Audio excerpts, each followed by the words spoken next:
Assalamualaikum warahmatullahi wabarakatuh. Perkenalkan teman-teman, kami dari Kelautan B 2019, Kelautan Unpad, dan nama saya Muhammad Irhas, bersama rekan saya, Rizky Wirakusuma, dengan NPM akhir 96, saya 96, dan Rizky Wira 97.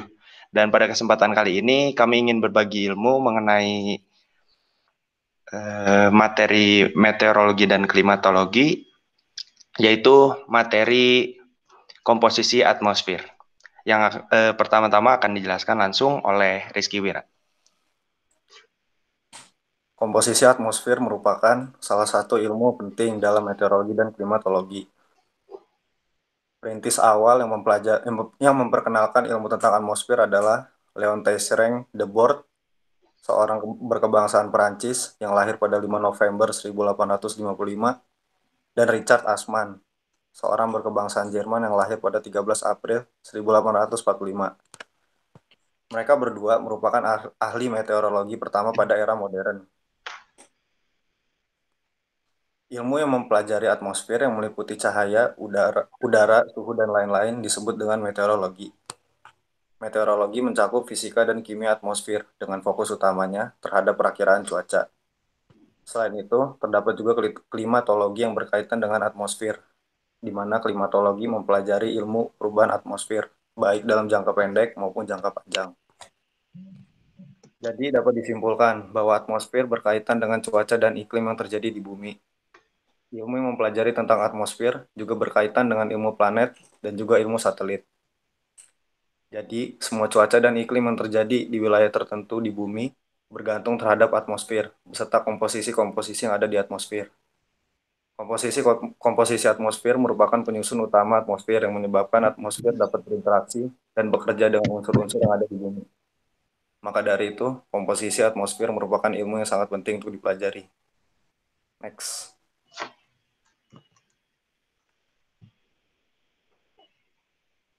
Kemudian ini merupakan pengertian dari atmosfer.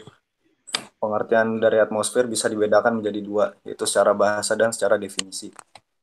Secara bahasa, atmosfer merupakan kata yang berasal dari bahasa Yunani, yaitu atmos yang artinya uap dan spaira yang artinya bulatan. Jadi dapat disimpulkan bahwa atmosfer merupakan lapisan gas yang menyelimuti belahan bumi, bulatan bumi. Kemudian secara definisi, atmosfer merupakan lapisan udara yang mengelilingi bumi dengan ketebalan kurang lebih 1.000 km di atas permukaan bumi. Lapisan udara tersebut terdiri dari beberapa gas yang merupakan unsur dan senyawa kimia. Jadi, semakin tinggi ketinggian atmosfer dari permukaan bumi, maka semakin tipis lapisan atmosfernya.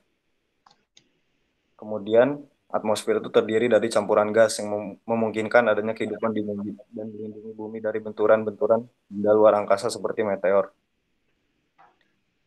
Atmosfer mengikuti bumi dan dalam berotasi maupun berevolusi. Atmosfer memiliki massa 59 kali 1.014 ton dan ketinggiannya berada di angka 0 km sampai 560 km di atas permukaan bumi. Salah satu alat yang digunakan untuk mengukur lapisan atmosfer pada ketinggian 30 sampai 90 km adalah roket. Kemudian satelit digunakan untuk mengukur lapisan yang berada di atas 90 km.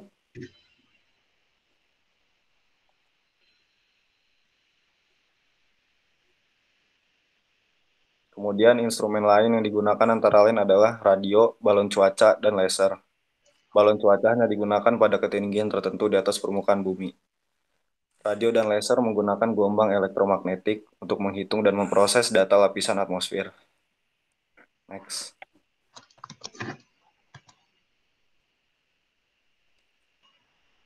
Kemudian atmosfer juga memiliki beberapa fungsi, yang kesemuanya merupakan fungsi yang sangat penting.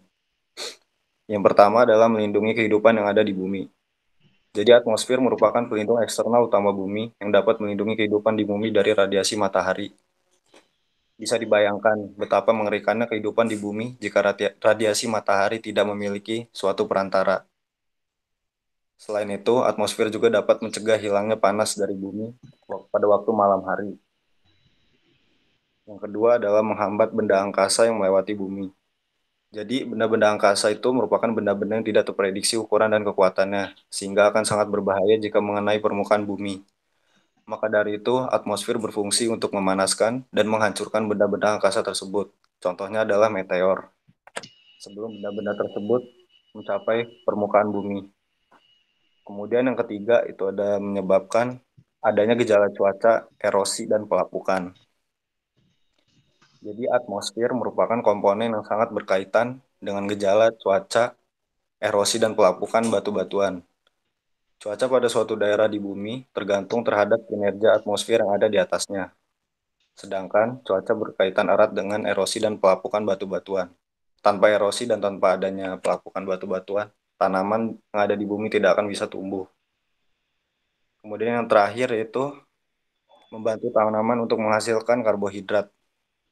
Jadi atmosfer itu memiliki kaitan erat dengan proses pembentukan karbon dioksida. Jadi kalau nggak ada karbon dioksida, tanaman tidak akan menghasilkan karbohidrat dalam proses fotosintesis. Next.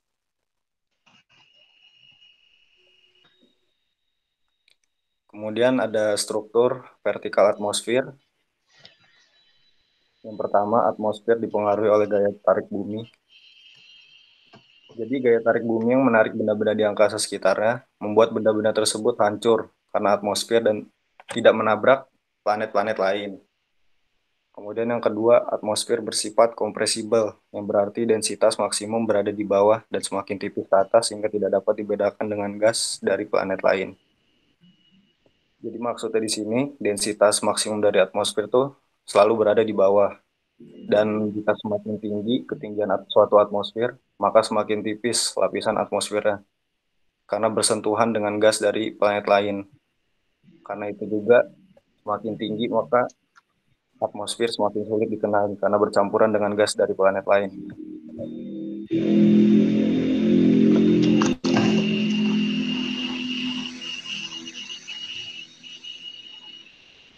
Kemudian ini ada pembagian lapisannya.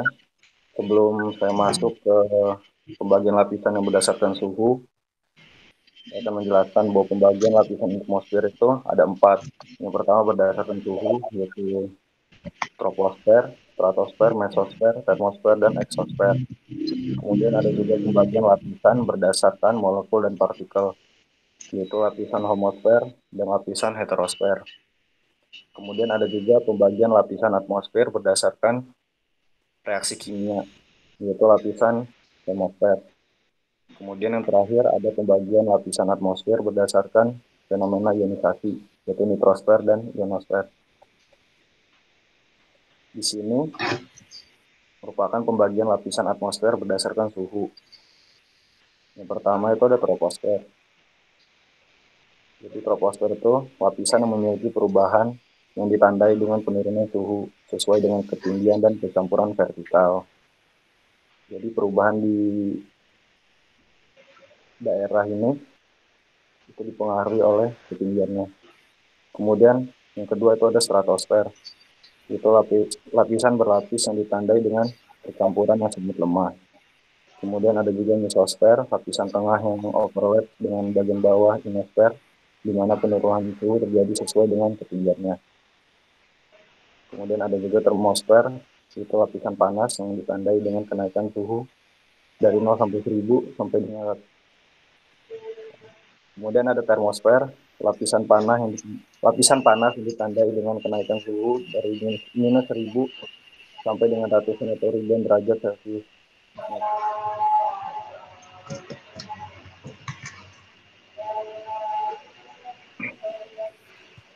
Yang pertama itu ada lapisan troposfer, itu lapisan yang terbawah dari atmosfer. Berada pada ketinggian 0 sampai 18 km di atas permukaan bumi. Tebal pada lapisan ini rata-rata kurang lebih adalah 10 km. Jadi lapisan ini merupakan yang terdekat ke atas permukaan bumi. Kemudian gejala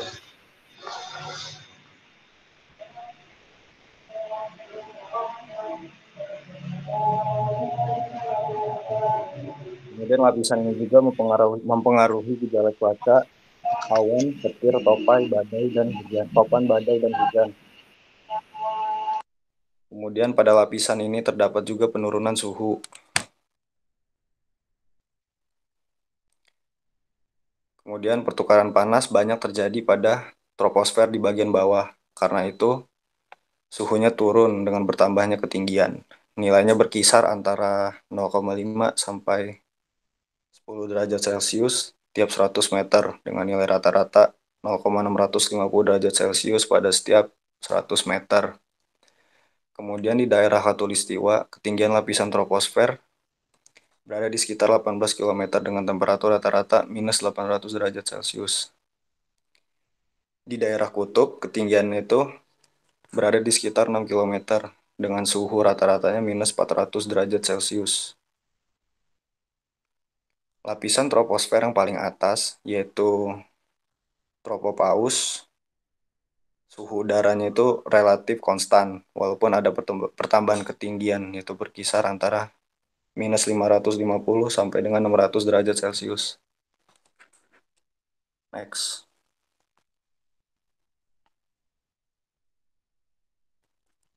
Kemudian yang kedua ada lapisan stratosfer. Lapisan ini ditandai dengan adanya proses inversi suhu. Artinya, suhu udara akan bertambah tinggi seiring dengan kenaikan ketinggian. Kenaikan suhu udara berdasarkan ketinggian mulai terhenti pada puncak lapisan stratosfer yang disebut dengan stratopause yang memiliki suhu sekitar berapa ini? Lapisan ini terletak pada ketinggian sekitar 50-60 km di atas permukaan bumi. Kemudian, pada umumnya lapisan stratosfer ini sampai ketinggian 20 km tetap. Lapisan ini disebut dengan lapisan isotermis. Kemudian setelah lapisan isotermis, terjadi peningkatan suhu hingga ketinggian kurang lebih 45 km. Kenaikan suhu pada lapisan ini disebabkan oleh adanya lapisan ozon yang menyerap sinar ultraviolet yang dipancarkan oleh sinar matahari. Next. Kemudian yang ketiga ada lapisan mesosfer. Lapisan ini terletak di ketinggian antara 60-85 km.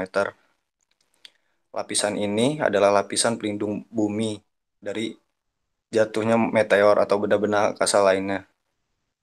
Kemudian lapisan menosfer ditandai dengan penurunan suhu udara rata-rata 0,40 derajat Celcius setiap 100 meter. Suhu terendah di puncak mesosfer yang disebut dengan mesopause pada ketinggian 85 km, yaitu lapisan antara mesosfer dengan lapisan teriosfer. Suhunya mencapai minus 1000 derajat Celcius. Next. Kemudian yang keempat ada lapisan termosfer. Lapisan ini terletak di ketinggian antara 85 dan 300 km yang ditandai dengan kenaikan suhu dari minus 1000 derajat Celcius sampai ratusan bahkan ribuan derajat. Bagian atas dari atmosfer dibatasi oleh termopaus yang meluas dari ketinggian 300 km sampai dengan ketinggian 1000 km.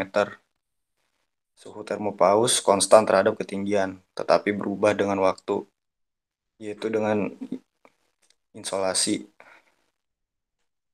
Suhu pada malam harinya berkisar antara 300 dan 12.000 derajat Celcius, sementara pada siang berkisar antara 700 dan 1.700 derajat Celcius.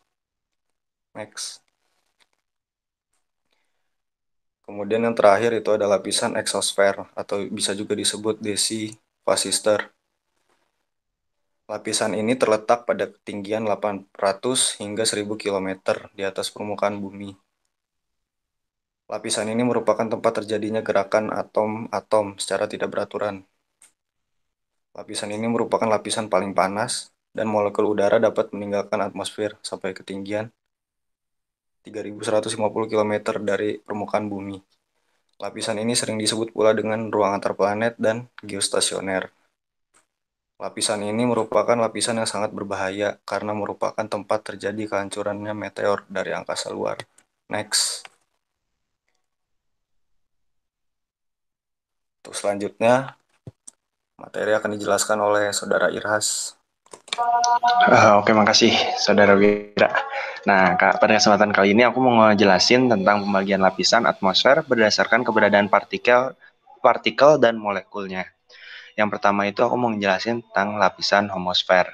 Nah, lapisan homosfer ini letaknya dia berada di antara permukaan 85 kilometer dari atau disebut mesopause. Oksigen dan nitrogen dalam bentuk molekul. Jadi di lapisan homosfer ini, oksigen dan nitrogennya dalam bentuk molekul dengan komposisi udara cukup konstan. Massa molekul udara tetap pada 28,97 gram. Selanjutnya aku mau ngejelasin tentang lapisan heterosfer. Nah, lapisan heterosfer ini berada di ketinggian 85 hingga 1000 km. Nah, ditandai oleh disosiasi molekul oksigen dan nitrogen menjadi atom-atom oksigen dan nitrogen. Nah, di sini itu terjadi penurunan massa molekul udara menjadi 15,79.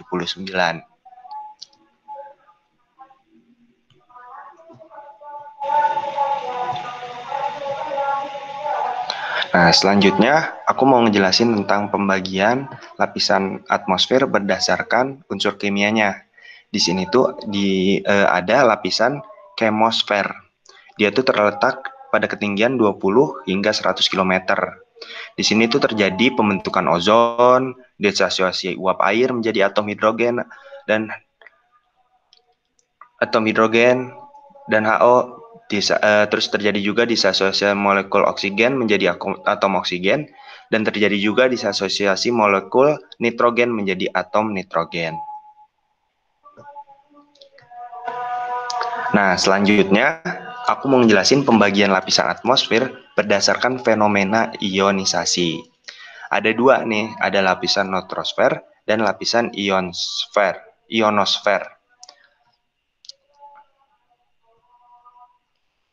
Nah, untuk lapisan neutosfer, aku mau jelasin dulu lapisan ini tuh merupakan lapisan di mana molekul gas lapisan ini relatif stabil.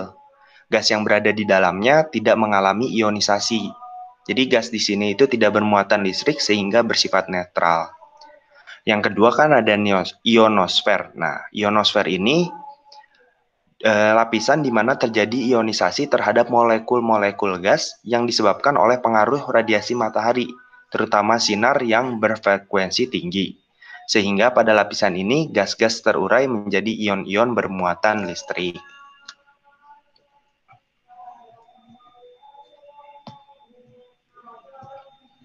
Selanjutnya aku mau ngejelasin bahwa di atmosfer itu sebenarnya bukan cuma satu gas doang gitu. Jadi sebenarnya di kandungan gas pada atmosfer itu ada banyak banget seperti yang ada di tabel ini. Yang paling banyak itu ada di nitrogen dengan presentase 78,08%. Nah, yang kedua ada oksigen. Oksigen itu presentasenya 20,95. Terus ada argon 0,93, ada karbon dioksida 0,036, ada neon 0,02, ada helium 0,0005, ada krypton 0,001, xenon 0,00009, dan hidrogen di 0,0005. Nah, emang kandungan ini tuh apa sih fungsinya? Nah, kali ini aku mau ngejelasin nih manfaat dari manfaat atau fungsi dari masing-masing gas yang berada di dalam atmosfer itu. Yang pertama, tentunya yang paling banyak ya, yaitu nitrogen. Nah, kandungan gas nitrogen ini merupakan gas yang paling banyak terdapat di atmosfer dengan presentasi yang udah dijelasin tadi 78% lebih dari total keseluruhan gas yang berada di dalam atmosfer. Nitrogen ini tidak bergabung dengan unsur lain dan unsur ini tuh penting karena bagian dari senyawa organik. Nah, selanjutnya ada oksigen. Oksigen yang dimana kita hirup sehari-hari ya. Kandungan oksigen ini sangat memiliki peran penting dalam kehidupan makhluk hidup. Hal ini karena gas oksigen sendiri bermanfaat untuk mengubah zat makanan menjadi energi. Nah, yang ketiga ada karbon dioksida. Nah, gas karbon dioksida di atmosfer ini berdampak pada kenaikan suhu pada permukaan bumi. Kayak gitu. Di mana efek dari karbon dioksida ini bisa berimbas pada suhu bumi, efek rumah kaca juga yang ditimbulkan karena meningkatnya karbon dioksida yang tentunya seperti kita tahu dampaknya nantinya juga ke kenaikan suhu permukaan bumi. Nah, gas karbon dioksida ini sendiri dihasilkan dari pembakaran bahan bakar, pernafasan manusia dan hewan, dan dibutuhkan oleh tanaman untuk proses fotosintesis tentunya. Nah, selanjutnya aku mau ngejelasin tentang kandungan ozon pada atmosfer. Nah, gas ozon sendiri merupakan gas yang aktif dan merupakan bentuk lain dari oksigen. Gas ini terdapat pada ketinggian antara 20 hingga 30 km. Ozon dapat menyerap radiasi ultraviolet yang mempunyai energi besar dan berbahaya bagi tubuh manusia. Nah, selanjutnya ada neon, argon, xenon, dan krypton. Nah, gas-gas ini tuh termasuk ke gas mulia. Kenapa disebut gas mulia? Karena tidak mudah bergabung dengan unsur lain. Nah, selanjutnya ada hidrogen dan helium, merupakan kandungan gas yang amat sering dan biasanya sering dipakai yang amat ringan dan biasanya sering dipakai untuk mengisi balon meteorologi kayak gitu. Nah, selanjutnya aku mau memperjelas secara vertikal lapisan atmosfer yang tadi udah dijelasin sama aku juga sama Wira. Nah, di lapisan pertama itu ada troposfer. Troposfer itu 0 sampai 12 km. Di mana di sini tempat terjadinya segala jenis peristiwa, cuaca, dan iklim. Kayak gitu, kayak hujan dan lain-lain. Selanjutnya ada stratosfer. Stratosfer ini ketinggiannya 12 hingga 50 km. Dan di sini tuh tempat terbangnya pesawat, serta terdapat ozon yang dapat mengangkat sinar UV. Selanjutnya ada mesosfer, di mana mesosfer ini memiliki ketinggian 50 hingga 85 km dan memiliki fungsi mengikis dan membakar benda asing yang akan masuk ke bumi. Jadi mesosfer ini sebagai protection-nya bumi, kayak gitu sih bahasa simpelnya. Nah, selanjutnya ada termosfer, di mana termosfer ini berada pada ketinggian 85 hingga 500 km. Nah, di lapisan ini memiliki lapisan ionosfer yang berfungsi sebagai penyebaran gelombang radio kayak gitu, kayak satelit dan macam lain-lain. Selanjutnya yang terakhir ada exosfer. Dia ini ketinggiannya lebih dari 500 km ya, dan memiliki kandungan gas rendah, gaya gravitasinya juga lemah kayak gitu. Oke, materi yang tadi terakhir untuk menutup sharing ilmu kita. Saya Muhammad Iras undur diri. Saya Rizky Wira juga mohon undur diri. Terima kasih atas perhatiannya. Wabillahi taufik walhidayah. Wassalamualaikum warahmatullahi wabarakatuh.